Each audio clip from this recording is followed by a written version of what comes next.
to another episode. Now this episode you're going to see this car on the road. We've got a lot of things to do before we do that. We've got to button it up. A lot of wiring issues that we've got to sort out, just cable tie, cable management. Obviously we've got to sort out the water system, get the auxiliary belts fitted so the water pump can run. A lot of tidying up inside the wiring. We've got to sort the brake discs out because they're very rusty at the minute where the car's been sitting for so long. But you liked the last episode, the style of the last episode, so it's going to continue on that theme. If you haven't subscribed to the channel, drop us a subscribe, smash that like button, and also turn on the bell icon next to the subscribe button. So without further ado, let's get back into this episode straight away. Let's get this car running, and we're going to drive it on the road today. You're going to hear some nice exhaust notes, you're going to hear some turbo noises, everything you want to hear. Going to try and get some of that fuel out on idle, because at the minute it's running in the 10s on idle, which is way too rich, causing it a little bit of trouble to start up, and puffing a little bit of black smoke out. So I'm going to pull some of that fuel out, and we're going to get to driving this car on the road. Obviously the car's going to be set up today. The car was only started up for a little while last time. It was very late, and obviously we had no water system hooked up.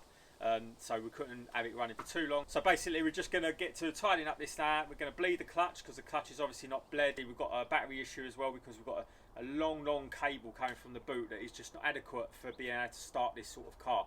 If the battery was in the engine bay, it would start up a lot quicker. So it's having a lot of trouble to start up. We've got to sort out all them sort of issues, see if there's any grounding issues. Just go over the whole engine. Obviously it's had a massive rebuild, and it takes a long time to sort everything out. Going to be a lot of cool things going on with this car in the future. So one of the first things we've obviously got to do is get this water system sorted out so we can actually have the car running for longer than 2 seconds. So just started filling up with water at the minute, but at the minute we can't bleed it because there's no auxiliary belt on. If you remember the last episode, I actually removed the auxiliary belt because the tensioner on it is absolutely knackered. You'll be able to hear it a little bit better here. Try and listen to it. You can hear that pulley is just rattling around. It's absolutely knackered, so there's going to be a lot of noise coming from that, so ignore it. I'm obviously going to start out quickly without that on it, just so you can hear it running without that on it, and you'll hear it afterwards. But that is absolutely knackered, but we can't get one in time. Also, the last person broke up this section off of here by not using the right tool. So now we're just going to get around to sorting out all the wiring, get all the bumper on. Basically, we're just buttoning it up, as I say. We're just going to try and get this thing driving. The brake discs are absolutely caked in rust, as you can see here. They're going to be replaced. The whole caliper kit's going to be rebuilt, but for now just want to free up all these discs, get all this rust off so we can actually drive it on the road. So another thing we've got to do is bleed this clutch up. So you can see the slave cylinder down there. Obviously I've replaced that with a brand new one. It's obviously not been bled, so we've got to bleed that up. Just got to pull off this charge pipe so we can do that, get that bled up so we can actually engage the clutch and move this car backwards and forwards. Just managed to get the clutch all bled up. It's a two-person job unless you've got a vacuum. I like to just do it manually, so the arm fully extends now. Nice brand new clutch slave cylinder on there now. Obviously we've got a trim plate clutch. Puts a lot of strain on that slave cylinder, so obviously I had to take the intake pipe off and the boost pipe off to get that done. And now we can actually see if this moves backwards and forwards in its own steam. So at the minute we've got this issue with the car starting like really slowly, just turns over really slowly, and it's majorly to do with this cable. Obviously this one goes to the boot, it's a relocation. I'd rather even have the battery in the engine bay. When I do relocations though, I use this size copper cable. Look at the difference there, and it's pure copper as well. It's a proper cable. This is less than my jump leads that I use. You can see the size difference between the two. That's what I normally run all the way to the back. I think it's 70 mil squared, this one. That's what we're going to do in the future, but I'm just going to go over all the earths at the minute. Obviously the car's been sitting, the earths can get rusted up, so I'm just going to go over all the earths and see if that does anything. And if not, we're just going to have to change over. I'd rather even have a little battery inside the engine bay. It just starts the car a lot better. Don't like all that fancy stuff where the battery goes into the boot. So you see the battery's in the boot here, and I'm just searching for the earth just to see what's going on with it. I just found it connected to the inner wing. You can see here it's got some like silicone over the top of it. I'm just going to pull that off at a minute and see what's going on, and maybe put a better earth on there. I'll move it to a better place because at the minute that's just not in the correct position to be able to obviously get a good current there.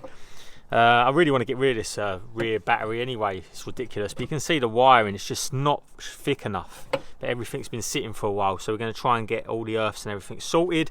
Hopefully get this battery turned over a little bit faster. It isn't as if we ain't got a decent battery either, because it's a proper battery and it's a good cranking amp as well. You can see 620 amps, so you can see it actually has got a decent cranking amp, so it should be able to turn it over fast. Right, so I've just removed that earthing point. You can see here it's absolutely ridiculous. So it was just held on with this little 10mm, no wash or nothing. See behind it's gone all rusty, and obviously that's not creating a great connection. And it didn't, yeah, it just didn't have a washer. It was just literally in there like that. tightened down into the inner wing, which is not going to do anything anyway because it's been scratched away. So I'm going to remove that and put it in a decent place, maybe even upgrade that earth to a thicker one. So this is the actual cable it needs if you're going to run it from the boot. You know, I always go overkill because I want the cars to be able to start just like they would if the battery was obviously in the engine bay. Now you can see here, this is the one that is on the car now, and this is the one that I normally run. It's a massive difference. Big bulky terminals, and you know, it's going to give you the proper voltage all the way down to the starter motor and be able to start the car over. So this just ain't quite long enough, I don't think, so I'm not going to have to run that through, but I'm going to try and make up a nice earth connection because that's going to help it massively. And then we're going to run this size cable all the way through in the future. Unfortunately this one's just a little bit too short when I just measured it up. So that clearly wasn't a professional that done this battery extension. This terminal literally just fell out in my hand. And if you look there, it isn't even the correct size for this power cable, and it was just pushed in the end like that, and it wasn't even, it literally just fell out in my hand. You can see it weren't even in the terminal properly. So that's going to help massively, just sorting out this wiring. Even if we don't replace that wire, just sorting out the earth, sorting out the connection. The earth properly bolted to the chassis now. Nice M10 bolt as well going through, so we've got that going straight to the battery now. So hopefully that's going to help on the earth side of things. It was ridiculous the way it went through to that little silly thing over there. So next off is this earth that goes inside the engine bay. So you can see it earths to the chassis up here. I've just cleaned it up at the bolt hole. It also goes down to the gearbox. Just got to make a new connection up. You can see here how corroded the end terminals are. That's really not going to do well for the earth, so we're going to cut off them connections, put on some nice fresh connections, get back to fresh copper.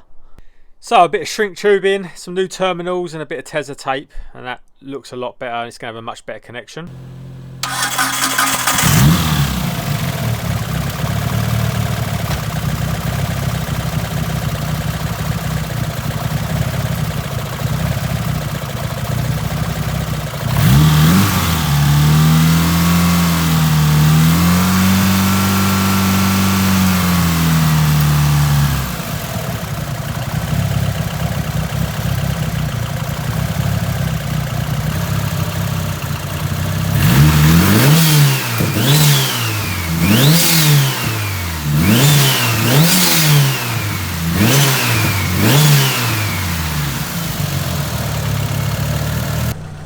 So there you go, the engine's fully up to temperature now.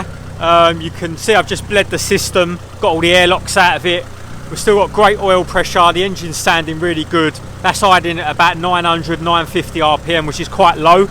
Still sounds good. Even ain't got no rattle from the trim plate clutch. You can see oil pressures and oil temperatures are really good still. We've got 36, 38 PSI on idle at really low revs. AFRs are still rich, you can see there 13.4's got to get some fuel out of that, but yeah, I'm really happy with that. And obviously when we drive it, that should increase, you know, 6,000 RPM or so, we should have about 80 PSI. But for idle, I think that sort of pound of pressure is absolutely perfectly. They do idle quite low, but over 30 PSI idle, I'm really happy with that.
Right, so there we go. So the engine's run absolutely sweet now. We're just getting it ready to take out for its first drive.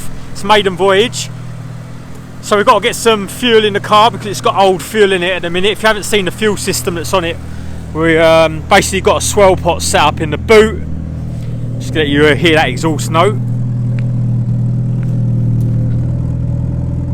That's not too bad for a cammed engine. It's obviously got Kelford cams in it. So it still sounds really good. Just pop the trunk or the boot so you can see the fuel system that we've got in here.